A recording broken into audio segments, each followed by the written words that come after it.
ఆ, ఈ పాటి సంబడానికి ఏంది ఎత్తులో వీళ్ళకి. ఆ, ఏదో పిలిచారంటే పిలిచారు. మా పిల్ల పెళ్ళికి వచ్చి కట్నం పెట్టిపోయారని వచ్చాను కానీ లేదంటేనా. ఏంటే పిల్ల ఫోన్ చూసి తెగ మురిసిపోతున్నావు. నీ వాళ్ళకం చూస్తుంటే మీ నాన్నకి కట్నం డబ్బులు మిగిల్చేలా ఉన్నావే పిల్ల. ఏరా అల్లుడు, వాళ్ళ పెళ్ళికి వీళ్ళ పెళ్ళికి తిరగడమేనా, పెళ్లి చేసుకునేది ఏమైనా ఉందా? ఇంకా లేట్ చేస్తే పిల్లని కూడా ఎవరు ఇవ్వరు అని. చూసే వదిన వీళ్ళ బడాయి పెళ్ళికి వచ్చిన వాళ్ళు పలకరించడం చేత కాదులే కానీ ఓ పెళ్ళికి పిలిచేస్తారు. చూసారా పెళ్లి కొడుకు ఎంత నల్లగా ఉన్నాడో, ఆస్తి కోసమని ఆ పిల్ల గొంతుకొస్తున్నారు.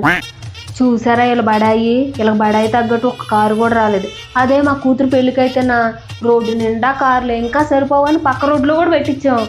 వదిన పెళ్లి కూతురు చీర 10,000 అంట. ఏంటి పెళ్లి కూతురు చీర 10,000? మేము ఆ పిల్ల పెళ్లికి పెట్టుబడులే 15,000 రూపాయల చీరలు పెట్టాం.